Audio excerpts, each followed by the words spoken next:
Confiaba en la familia de mi esposo como en la mía. Pero una noche desaparecí.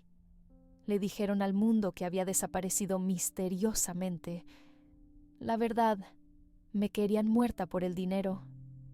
Me llamo María Fernández, tengo 32 años. Hasta hace poco llevaba lo que cualquiera llamaría una vida estable. Casada desde hace 5 años con David Herrera, un hombre encantador de 34. Su familia es de esas que aparentan tenerlo todo mansión en las afueras de Madrid, negocios en el sector inmobiliario, fiestas de gala y sonrisas bien ensayadas. Yo venía de una familia modesta. Cuando conocí a David, me deslumbró su seguridad y elegancia. Me juró amor eterno. Su madre Gloria y su padre Ernesto me recibieron con los brazos abiertos. Al principio, hace unos meses me comentaron que por precaución me habían incluido en una póliza de seguro de vida para proteger a la familia en caso de cualquier eventualidad, dijeron. No sospeché nada. Yo confiaba, pero empecé a notar cosas raras. Gloria empezó a preguntarme con demasiada frecuencia mis horarios. Ernesto, que antes me ignoraba de pronto, se mostraba amable, casi servicial. David se volvió un hombre dulce, atento, como si estuviera compensando algo. Una noche, al regresar de una cena con amigos, encontré un vaso de vino servido en la mesa. Me lo ofreció David, con una sonrisa que me pareció forzada. No lo bebí. Horas después, el mismo vino estaba en el refrigerador y vi un polvo extraño en el fondo. Mi estómago se encogió. Desde entonces comencé a tener cuidado, pero no fue suficiente. Todo estalló un viernes. Gloria organizó una cena familiar. Había algo en el ambiente, una tensión que no sabía explicar. Durante el postre, me sentí mareada débil. Lo último que recuerdo fue la cara de Ernesto borrosa, mirándome con una media sonrisa. Después oscuridad. Desperté en la más absoluta oscuridad. El suelo era de cemento frío. Mis muñecas y tobillos estaban encadenados a un poste oxidado. El aire olía a humedad, a encierro. Mi cabeza daba vueltas. Intenté gritar, pero mi voz apenas salía. Pasaron horas, o quizá días, no lo sé. Solo escuchaba gotas cayendo y mi propia respiración temblorosa. Hasta que una noche, mientras fingía dormir, escuché pasos y voces. Un hombre al teléfono a pocos metros. No te preocupes.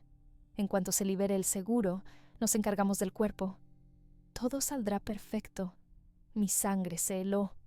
El seguro, mi desaparición, mi propia familia política estaba detrás de esto.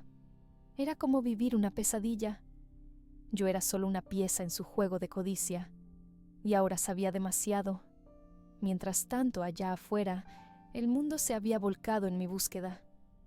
Mi familia, mis amigos, la prensa, todos preguntándose cómo podía haber desaparecido sin dejar rastro. David y sus padres daban entrevistas, lloraban frente a las cámaras, organizaban marchas, pero en el fondo estaban esperando el dinero. Lo más perturbador era cómo se mostraban tan tranquilos. Demasiado tranquilos. Sabían que yo no debía volver, que su plan estaba a punto de concretarse. Pero yo no pensaba rendirme. Aunque me tuvieran encadenada, aunque supieran dónde estaba cada segundo, aún respiraba. Y mientras respirara lucharía, porque ya no se trataba solo de salvarme a mí, se trataba de desenmascararlos a todos y hacerles pagar. El teléfono sonó otra vez. Otra voz, esta vez, una mujer. En cuanto tengamos el dinero, que desaparezca. No podemos permitir que esto salga mal. Mi corazón latía tan fuerte que temí que me delatara, pero en ese instante lo supe, tendría que escapar. O moriría allí. Y eso no iba a permitirlo. El frío del sótano no era nada comparado con el hielo que se había instalado en mi pecho. Desde aquella primera conversación que escuché, Supe que estaba atrapada en una red de traición que ni en mis peores pesadillas habría imaginado. Pero aún no conocía toda la magnitud de la verdad. Pasaban los días, o al menos así lo creía, sin ventanas, sin reloj. El tiempo se volvía un enemigo invisible. Me alimentaban a duras penas, a veces pan duro, otras un poco de agua, y siempre antes de que alguien entrara, yo fingía estar más débil de lo que estaba. Sabía que si mostraba fuerzas, me terminarían silenciando. Una tarde, después de que el hombre que me traía comida cerrara la puerta, escuché el chirrido de otra, más lejana. Alguien entraba en el lugar. ¿Está todo listo?, preguntó una voz que reconocí al instante, la de Ernesto, mi suegro. Sí, respondió otro hombre. El seguro ya aceptó la reclamación, pero falta el trámite final. Tardarán unos días más. Perfecto. En cuanto tengamos el dinero, nos deshacemos de ella. No podemos correr riesgos. Sentí que el corazón se me detenía. El seguro, el dinero, todo encajaba de golpe. No era un secuestro fortuito. Era un plan cuidadosamente armado para cobrar por mi vida. Me cubrí la boca para no soltar un grito. Las lágrimas comenzaron a rodar por mis mejillas, sin que pudiera detenerlas. No podía creer que gente a la que había amado me estuviera condenando de esa forma. Los pasos se alejaron. Me quedé inmóvil, temblando. Horas más tarde, llegó otra visita. Esta vez era Gloria, mi suegra. No entró al cuarto, pero desde la rendija de la puerta escuché claramente su voz al teléfono. Sí, todo va bien. David está manejando la parte de los medios. Está afectadísimo. O eso creen todos. Río con frialdad. ¿Quién diría que esa boda valdría tanto? Mi garganta se cerró. David. Él estaba al tanto. No solo sabía del plan, era parte activa.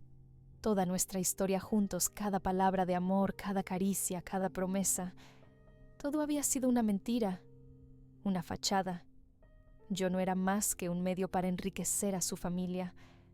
Recordé la noche en que me pidió matrimonio, el anillo, sus lágrimas, fingidas. Ahora lo sabía, sí. Todo había estado calculado desde el principio. Quise gritar, golpear las paredes, desahogar la rabia que me consumía. Pero no podía darles ese poder. No ahora.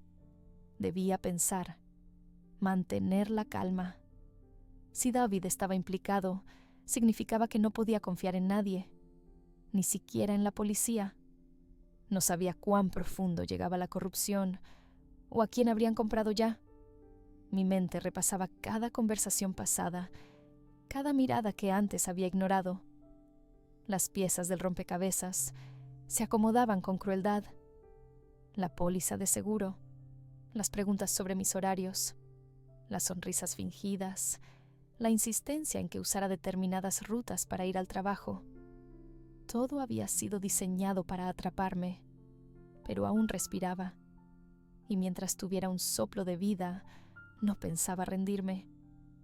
Me arrastré hacia el rincón más oscuro de la habitación, donde había notado una pequeña rejilla en la pared.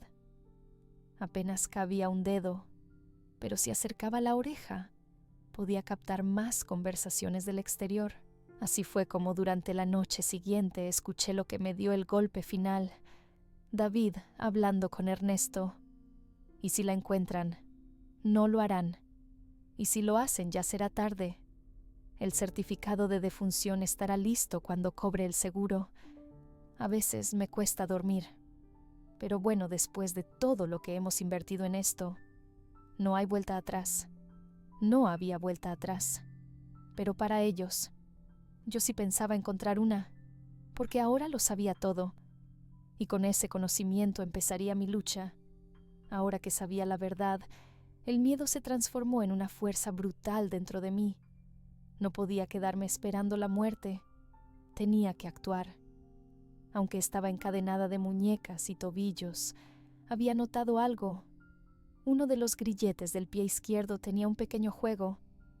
Quizá el óxido, quizá un error del que me encerró. pero era mi única esperanza. Cada noche, después de que me dejaban la escasa comida, dedicaba horas a frotar la cadena contra el borde afilado de un ladrillo suelto. Me destrocé los dedos. Sangraba, pero no me importaba. Solo tenía un objetivo: liberarme. Los días pasaban. La ansiedad me carcomía. Las conversaciones que escuchaba eran cada vez más macabras.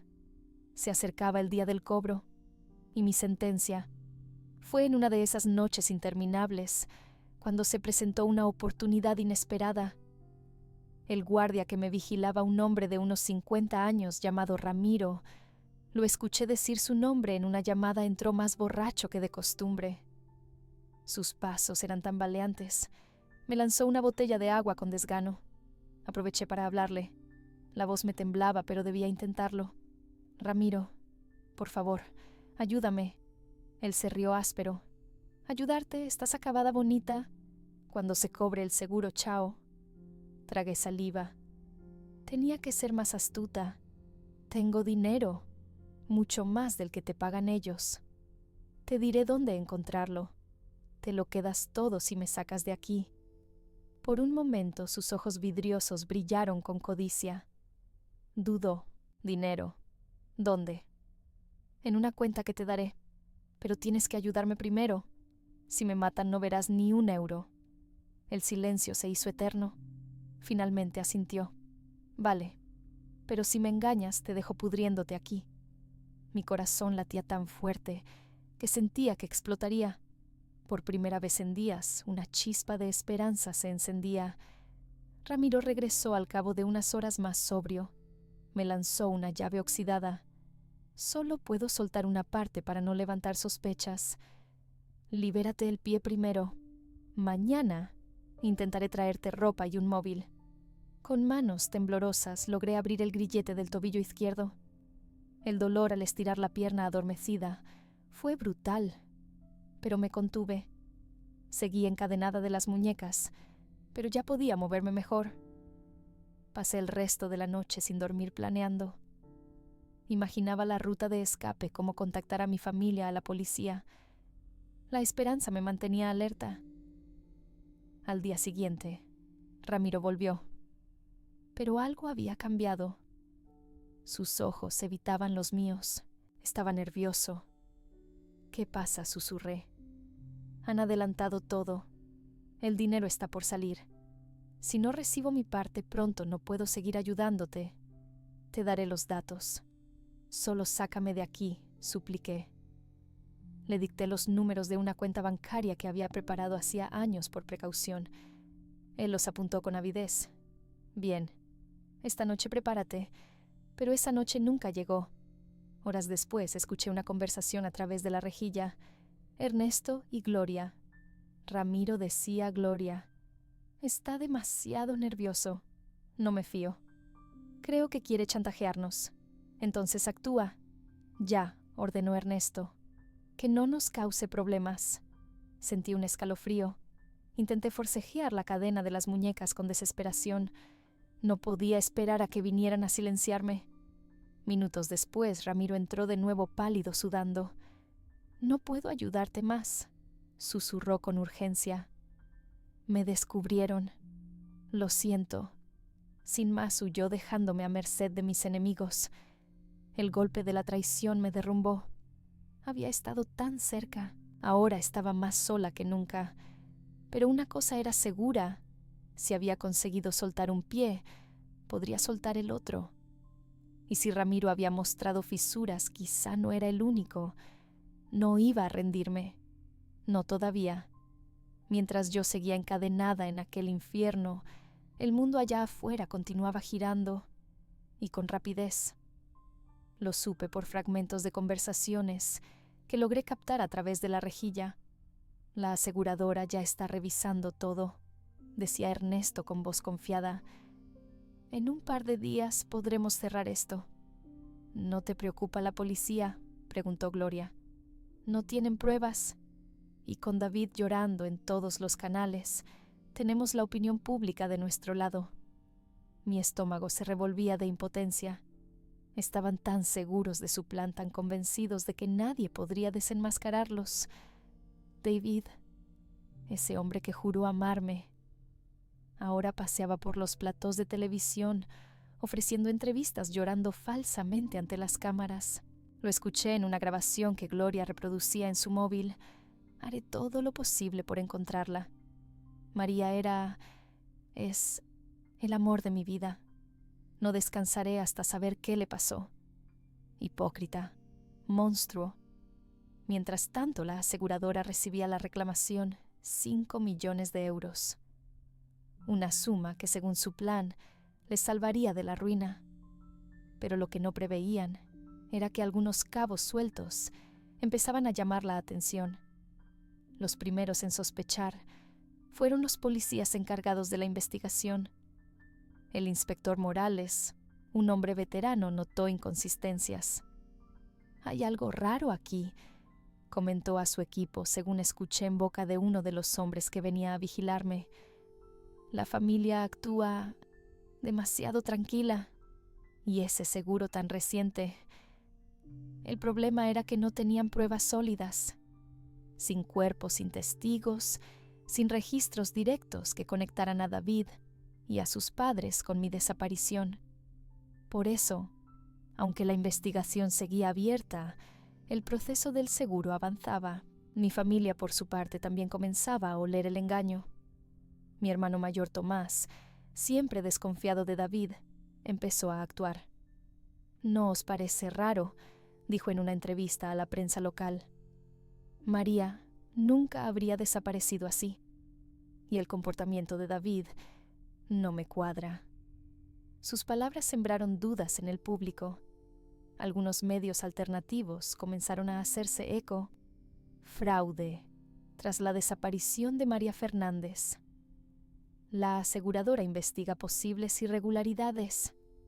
Esa noticia llegó hasta los oídos de Gloria. «Tenemos que acelerar todo», le dijo a Ernesto, visiblemente alterada. «Si los rumores crecen, se nos cae el plan».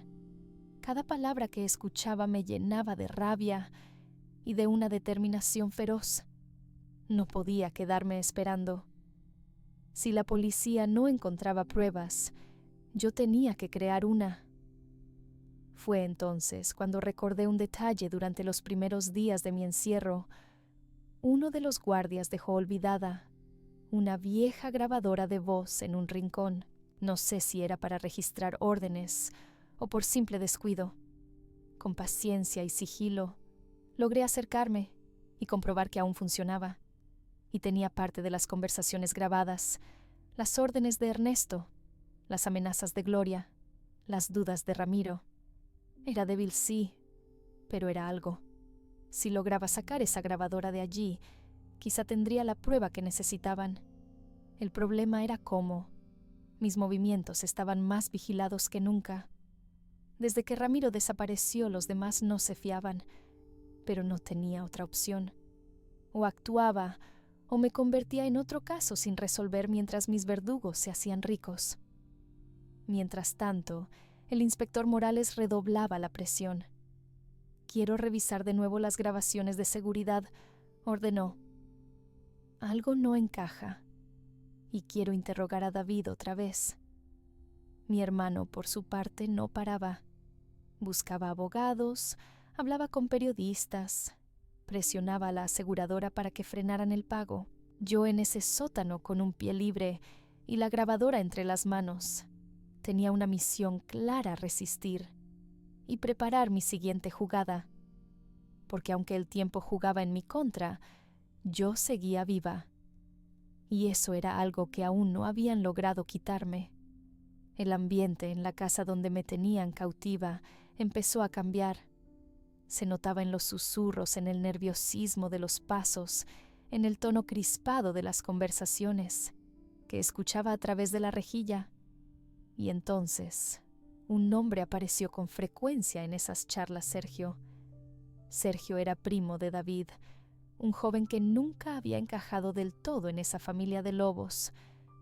Yo lo recordaba como alguien callado, reservado, que evitaba las reuniones familiares y detestaba las poses de riqueza. Lo que no sabía era que Sergio estaba a punto de convertirse en mi inesperada tabla de salvación.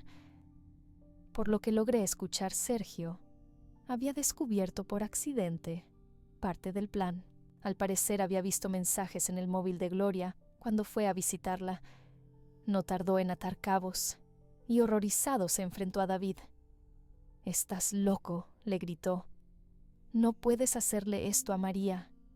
«No te metas en lo que no entiendes», respondió David con frialdad. Ya es tarde para echarse atrás. Pero Sergio no era de los que se quedaban de brazos cruzados. Angustiado, contactó en secreto a mi hermano Tomás.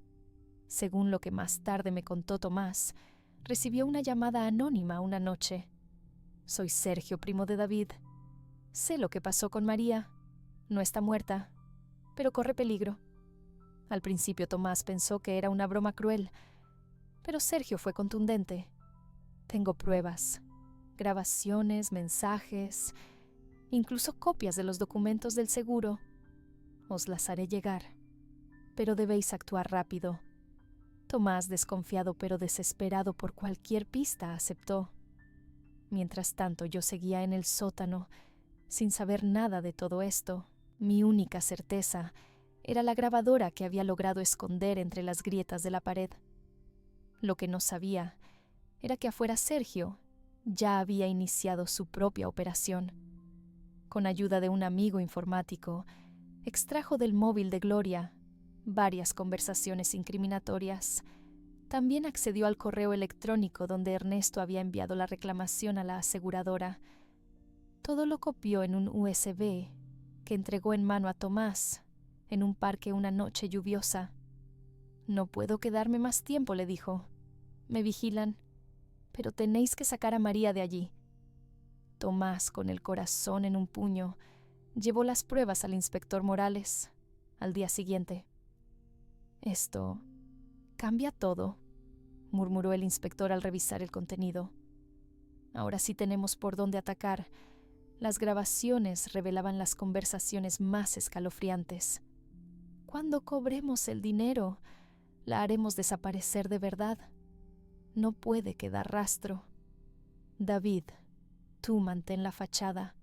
Nosotros nos encargamos del resto». Con esas pruebas en mano, Morales comenzó a preparar una operación encubierta. Ya no bastaba con sospechas. Ahora podían solicitar órdenes judiciales, intervenir teléfonos, registrar propiedades. Lo que yo ignoraba era que el tiempo seguía siendo un enemigo feroz. Gloria y Ernesto, conscientes de que los rumores crecían y que algo no cuadraba, empezaron a hablar de moverme a otro lugar o eliminarme antes de que la policía se acercara demasiado. En el sótano, yo seguía peleando contra las cadenas, la desesperación y el cansancio. Cada día que pasaba, la voz en mi cabeza me repetía: «Resiste. No les des el gusto de verte caer». Afuera, Sergio arriesgaba su vida. Cada movimiento que hacía lo ponía más en la mira de su propia familia. Pero había tomado su decisión. No permitiría que me convirtieran en otra cifra más en la estadística de desaparecidas. Gracias a él, por primera vez en semanas, la balanza empezaba a inclinarse a mi favor, y aunque yo aún no lo sabía, la operación para rescatarme ya estaba en marcha. El tiempo se había convertido en un enemigo invisible, pero mortal. Mientras yo seguía encadenada en aquel sótano más debilitada, cada día afuera se tejía una red desesperada por encontrarme. Tomás, mi hermano, estaba al borde de la locura. Las pruebas que Sergio le había entregado eran contundentes, sí, pero el aparato judicial avanzaba con la lentitud propia de los procedimientos oficiales. El inspector Morales intentaba hacer las cosas bien, pero cada trámite exigía permisos, firmas, burocracia. Y Gloria y Ernesto no perdían el tiempo. Las grabaciones interceptadas mostraban que estaban planeando trasladarme. «Si la policía mete las narices aquí, no podemos dejarla en la casa. Habrá que moverla esta misma semana». Al escuchar eso, Tomás tomó una decisión radical. «No podemos esperar más», le dijo a Morales. «Si se la llevan, la perderemos para siempre». El inspector dudaba. Como servidor público, no podía autorizar una operación sin orden judicial. Pero había un hombre que sí podía ayudar: Raúl Mendoza, un ex detective privado, ahora retirado amigo personal de mi padre. Era un hombre de métodos cuestionables, pero con recursos. «Si queréis actuar será por vuestra cuenta y riesgo», les advirtió Raúl. «No me pidáis legalidad, os ofrezco resultados». Tomás aceptó sin dudar. Su único objetivo era salvarme. Mientras tanto, en el sótano, yo había llegado al límite. El pie libre me permitía cierto margen de movimiento, y la grabadora oculta me daba una esperanza remota. Pero esa noche escuché palabras que me helaron el alma. «Mañana la movemos, y si hace falta, la silenciamos antes». Sentí que el mundo se me venía abajo. Sabía que era ahora o nunca. Con fuerzas que ni yo sabía que me quedaban, volví a trabajar la cadena de mis muñecas contra el ladrillo suelto. La piel se me desgarraba, sangraba, pero no paré. Horas después, con un chasquido sordo, una de las argollas cedió. Estaba libre, pero aún quedaba el reto más grande: salir de allí. El sótano tenía una puerta metálica siempre cerrada.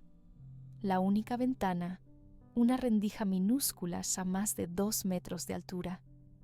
Sin embargo, esa noche había una oportunidad. Uno de los guardias, el más joven, acostumbraba a salir a fumar, dejando la puerta entreabierta durante unos segundos. Me preparé. Esperé. Cuando escuché el clic de la cerradura, contuve la respiración. El guardia salió. La puerta quedó apenas abierta. Era el momento. Corrí como pude, las piernas temblorosas, el cuerpo entumecido. Al llegar a la puerta tropecé. El golpe resonó. El guardia giró. Alto, no pensé. Empujé la puerta con todas mis fuerzas y eché a correr por un pasillo oscuro. El aire me quemaba los pulmones.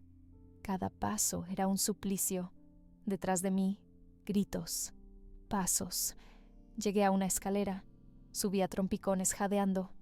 En la planta superior, otra puerta, cerrada. Busqué a tientas algo para defenderme. Encontré un tubo metálico. Me giré dispuesta a pelear. El guardia apareció. Me lanzó un golpe. Lo esquivé por instinto y lo golpeé en la pierna. Pero era más fuerte. Me sujetó del brazo. Sentí que la conciencia me abandonaba. En ese instante se escucharon voces desde afuera. «Policía, registramos la propiedad». El guardia dudó. Aproveché para morderle la mano y me zafé. Justo cuando caía al suelo, la puerta fue derribada. Entraron Tomás y Raúl armados.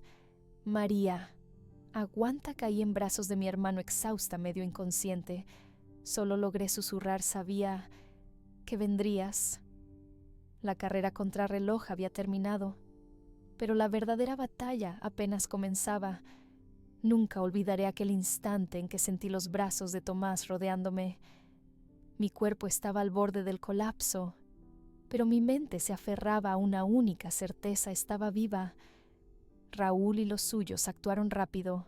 Tras reducir al guardia que casi me había atrapado, inspeccionaron la casa. En minutos, la policía, que al fin había recibido la orden de registro, gracias a las pruebas que Tomás les había llevado, irrumpió en la propiedad. Yo apenas podía mantenerme en pie. Tenía el rostro demacrado, las muñecas y tobillos en carne viva. Pero mientras me sacaban de ese infierno, escuché las sirenas acercándose. El eco de la justicia por fin resonaba en aquellas paredes de traición. Me subieron a una ambulancia. Antes de cerrar las puertas vi a Sergio pálido, pero decidido, hablando con los agentes. Supuse que había venido a corroborar todo lo que ya había contado. En ese momento, supe que no estaba sola. Mientras tanto, afuera se desataba el escándalo. Las cámaras de algunos periodistas, alertados por Tomás y por filtraciones anónimas, captaron en directo mi rescate. Las imágenes no tardaron en inundar las redes. María Fernández, hallada con vida, tras semanas desaparecida. El país entero se conmocionó. Las lágrimas que yo derramaba en la ambulancia contrastaban con las miradas de odio y vergüenza que vi en el rostro de Gloria, de Ernesto y de David, que acababa de llegar en ese momento fingiendo sorpresa. María, no sabía nada. Te lo juro, gritaba como un actor desesperado. Pero ya nadie le creía. En cuestión de horas, la historia explotó en los noticiarios. Los periodistas mostraban fragmentos de las grabaciones filtradas por Sergio, donde quedaba claro que todo había sido un plan meticulosamente preparado. Cuando cobremos el seguro, nos deshacemos de ella. David, tú mantén la fachada. El público enardecido exigía justicia. Las redes ardían de indignación. Miles de mensajes pedían cárcel para los culpables. Justicia para María se convirtió en tendencia mundial. Mientras yo me recuperaba en el hospital bajo estricta vigilancia policial, el proceso legal se aceleraba. El fiscal, con las pruebas en la mano y el testimonio clave de Sergio, ordenó las detenciones inmediatas. Gloria y Ernesto fueron arrestados esa misma noche. La escena fue transmitida en directo, los dos esposados cabizbajos, mientras la policía les leía sus derechos. David intentó huir, quiso tomar un vuelo privado, pero fue interceptado en el aeropuerto. Las cámaras captaron el momento en que lo esposaban. Su rostro antaño arrogante era ahora una máscara de pánico. Lo llevaron directamente a declarar, y allí su fachada se derrumbó. Frente a los fiscales, Sergio testificó con firmeza. Yo vi los mensajes, escuché las conversaciones. Mi primo sabía perfectamente lo que estaban haciendo. La boda fue un montaje para conseguir el seguro. Sus palabras fueron demoledoras. Yo desde el hospital seguía cada avance con una mezcla de rabia y alivio. El daño que me habían hecho era irreparable, pero al menos ahora el mundo sabía la verdad. El seguro, por supuesto, fue congelado. La aseguradora anunció públicamente que no pagarían un céntimo a los criminales.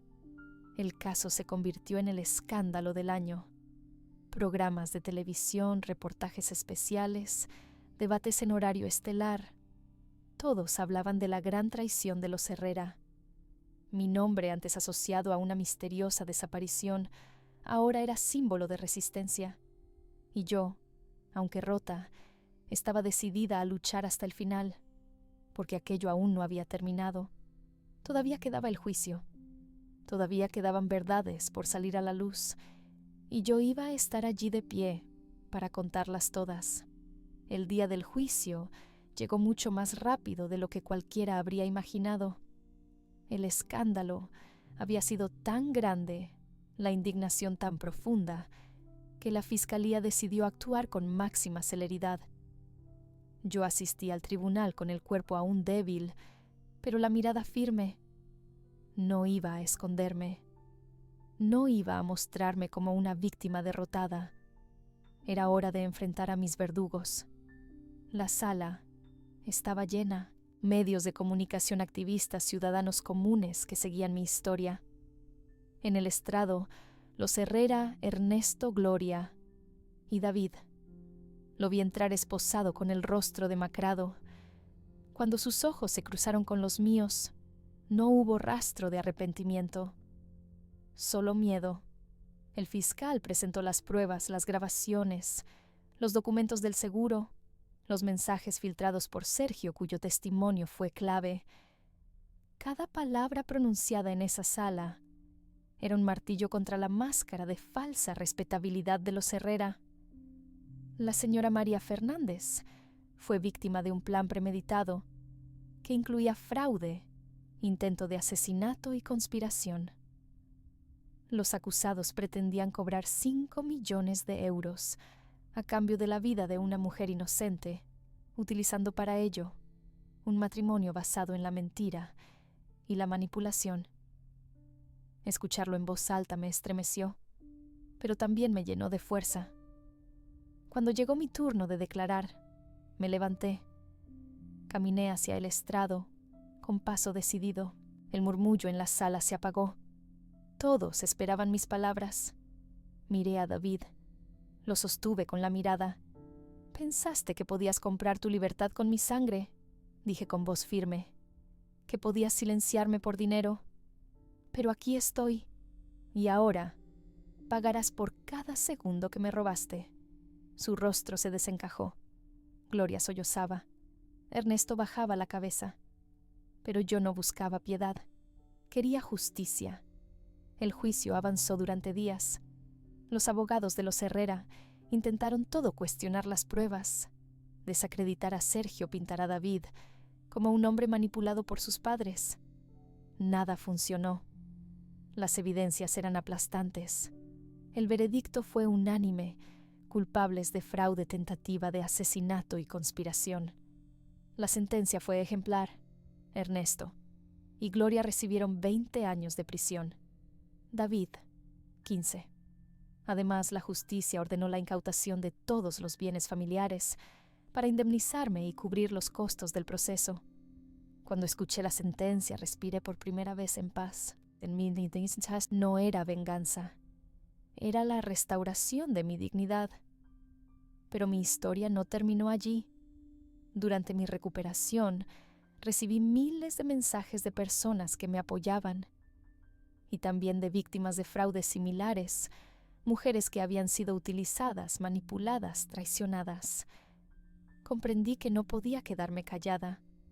Con la ayuda de organizaciones contra el fraude y el apoyo de Sergio, que se convirtió en un verdadero amigo, lancé una campaña nacional para visibilizar los abusos en el mundo de los seguros y los crímenes de confianza. Di charlas, grabé videos, me entrevistaron en programas de televisión. Mi voz, que intentaron silenciar, se convirtió en un faro para muchas otras. Un año después del juicio, me invitaron a un foro internacional sobre crímenes financieros y violencia de género. Recuerdo ese día como si fuera hoy. Subí al escenario. Frente a mí, cientos de personas. Y comencé. Intentaron borrarme por dinero. Creyeron que podían hacerme desaparecer.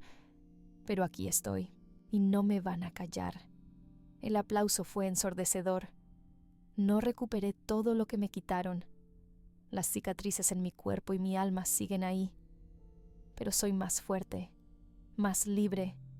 Y mientras respire, seguiré luchando para que nadie más tenga que vivir el infierno que yo viví. Porque sobrevivir no es suficiente. Es necesario alzar la voz. Y yo no me pienso callar jamás. María Fernández confiaba en la familia de su esposo. Jamás imaginó que planearían su desaparición para cobrar un millonario seguro de vida. Tras ser drogada y secuestrada, María lucha por sobrevivir, mientras su esposo David y sus suegros actúan como víctimas ante los medios. Sin embargo, un primo arrepentido filtra pruebas clave, desatando una investigación frenética. A contrarreloj, su hermano y un detective privado logran rescatarla antes de que sea demasiado tarde. El juicio revela toda la conspiración, fraude, intento de asesinato y traición. Hoy, María no solo reconstruye su vida, sino que lidera una campaña contra los abusos y crímenes en seguros. Si esta historia te impactó, dale like al video, suscríbete al canal y activa la campanita para no perderte más relatos reales que te pondrán la piel de gallina. Tu apoyo nos ayuda a seguir contando verdades que merecen ser escuchadas.